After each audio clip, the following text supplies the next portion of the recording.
बोलिए पवन पुत्र हनुमान जी महाराज की जय। संत सनातन धर्म की जय। भारत माता की जय। मेरे प्रिय बंधुओं, भगवान की अमृतमयी कथाओं का रसास्वादन करते हुए आपका जीवन व्यतीत हो रहा है, लेकिन आपने अपने मन से, सच्चे मन से परमात्मा के चरणों में लौ को नहीं लगाया।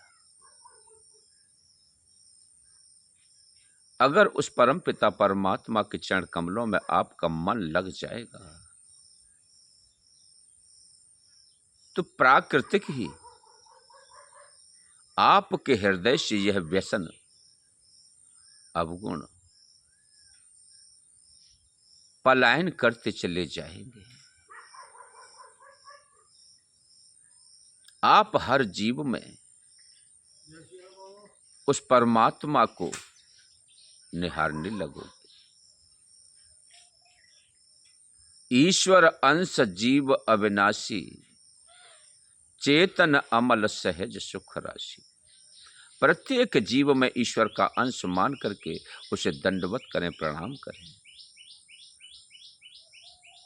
आज का मैं टॉपिक लेने से पहले आपको निवेदन करता हूं कि हमारे जितने भी धार्मिक वीडियो हैं, आप उन्हें पूरा देखा करें, तभी कुछ तत्व समझ में आएगा। और अगर आपने सब्सक्राइब नहीं किया हो तो चैनल को सब्सक्राइब करें, वीडियो को लाइक करें और अपने सुंदर सुंदर कमेंट हमारे लिए भेजा करें, जिससे कि हम आपके कमेंटों को देख करके अपने आप में परिवर्तन लाएं, कुछ सुंदर सुंदर वक्तव्य आपके पास तक भेजा करें। अधिक बात न करके हम आपको टॉपिक की तरफ ले चलते हैं कि आज का समय बड़ा अजीब है। अच्छा, आपने रामायण सीरियल तो देखा होगा। उस सीरियल में भगवान श्री राम ने दैत्यों का हनन कर दिया, रावण को मार दिया, लंका पर विजय प्राप्त कर ली, सभी राक्षसों का विध्वंस हो गया। लेकिन वह शूर्पणखा कहां चली गई? क्या आपने उसके विषय में जाना?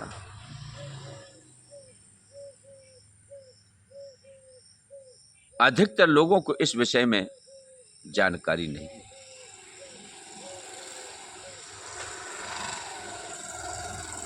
तो मेरे प्रिय बंधुओं,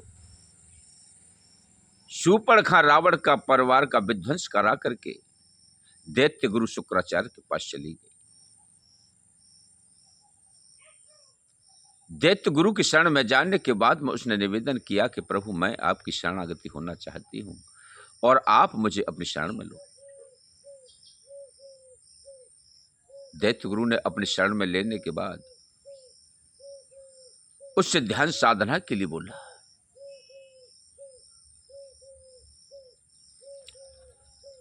तो मेरे प्रिय बंधुओं,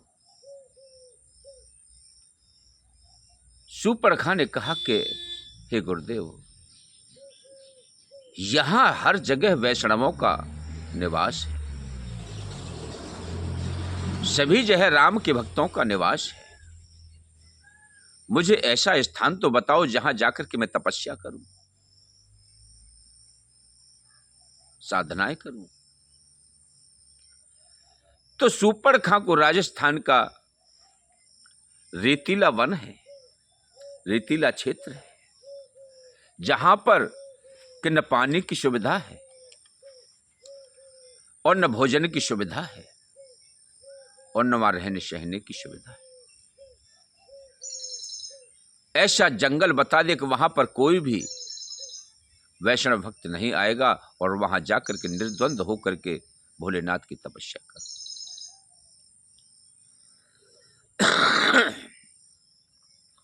तो उसकी कार्य विधि के लिए वह उसी जंगल में जा पहुंची, और वहां जाकर के पानी तो था नहीं, चुल्लू भर पानी को लेकर के खोंच में इस प्रकार से यूं लिया और यूं किया, ऐसे पानी बह करके आ गया। इस प्रकार से उन्होंने वजू करना चालू कर दिया।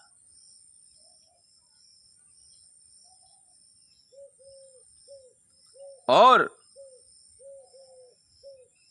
शूर्पणखा ने अपने शरीर को छुपाने के लिए, जो कि नकटी और कनबूची थी, जब नाक कान काट लिए गए तो उन्होंने अपने शरीर को ढकने के लिए कि जिससे पहचान ना हो, उन्होंने बुर्का पहनना चालू किया। आंखों पर ऐसे करके चश्मा सा लगाया, सारे शरीर को ढक लिया और बुर्का पहना। ये मुसलमानी बन गई।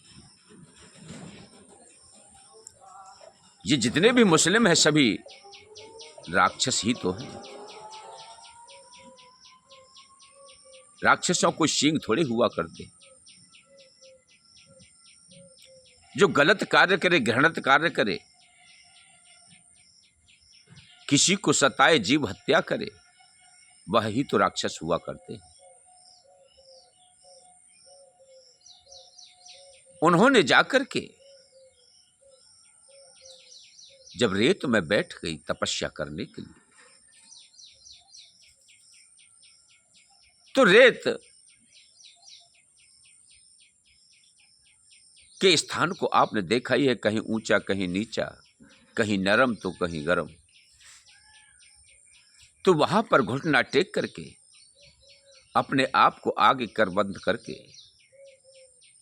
और अपने सर को नीचा करके अपने पिछवाड़े को ऊंचा उठा करके वहां पर नमाज अदा करने लगी, उन्हें पुकारने लगी। तो इसको नमाज बोलते हैं। जब भोलेनाथ की उन्होंने घनघोर तपस्या की तो वहां भोलेनाथ प्रकट हो गए। भोलेनाथ प्रकट हो गए, उन्होंने कहा कि हे देवी, हमसे वर मांग लो, हम आपकी तपस्या से प्रसन्न हैं।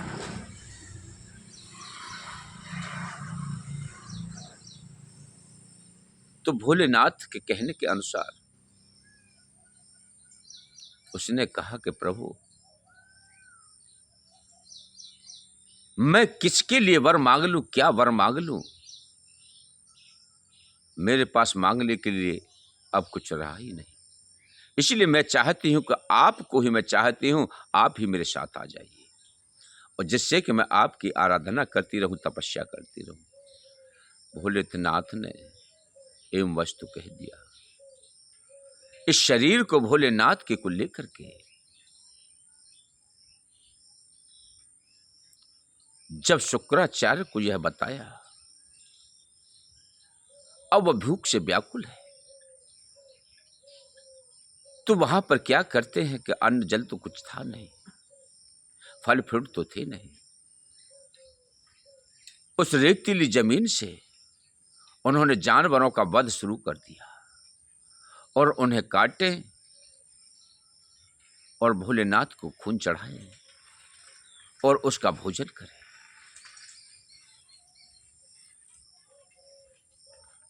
इन्होंने इस मृत्यु को, मेरे प्रिय बंधुओं, ऐसा दर्जा दिया कि उसे बलि देने लगे,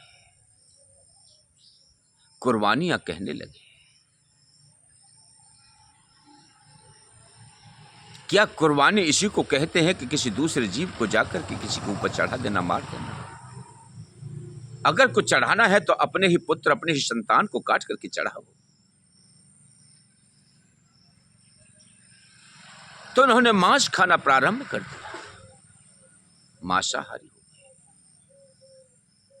मांस खाते हैं तो मदिरा का भी सेवन करते हैं। ये राक्षस हैं, दुष्ट हैं, इन्हीं को निशाचर कहा जाता है।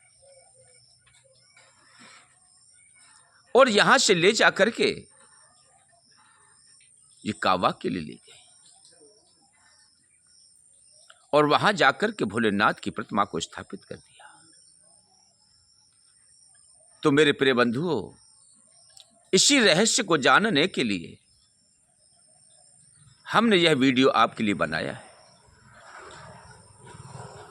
क्योंकि यह मुसलमान लोग हैं, कोई भी सनातनी नहीं है, कोई भी वैष्णव नहीं। ये सभी राक्षस हैं, राक्षस। शूर्पणखा की संतान है, शूर्पणखा के वंशज है। इसलिए हमारे भारत में शिव के शरीर की पूजा नहीं होती, यहां लिंग की पूजा की जाती है। जिस लिंग को भोलेनाथ ने ब्रह्मा और विष्णु के मध्य में प्रकट किया था, उसी लिंग की यहां पर पूजा की जाती है। इसलिए इन दैत्यों से बचने के लिए आप अपने सनातन के धर्म की ओर अग्रसर होकर के सभी जाति वर्ण को त्याग कर एकजुट हो जाए, एक मुट्ठी बन जाए। जिस प्रकार से एक सींक लोगे और क्या उससे आंगन झाड़ सकते हो? बिल्कुल नहीं झड़ सकता। लेकिन वह 100-200 सींकों को इकट्ठा करके उसका मुट्ठा बांध दिया जाता है तो सारे आंगन की तो चलते क्या है, सारे रास्तों को भी झाड़ डालोगे। इसी प्रकार आप अपने सनातन धर्म को एकत्रित करने के लिए सभी जातियां अपने को भुला करके एकजुट हो जाओ और सनातन धर्म की ध्वजा को फहरा दो। इन दुष्टों के लिए मार मार करके यहां से भारत देश से भगा दो, अन्यथा अपने आप जैसा बना लो, जो कि किसी का अहित न करें, किसी का वध न करें, यह प्रेम से रहना सीख ले।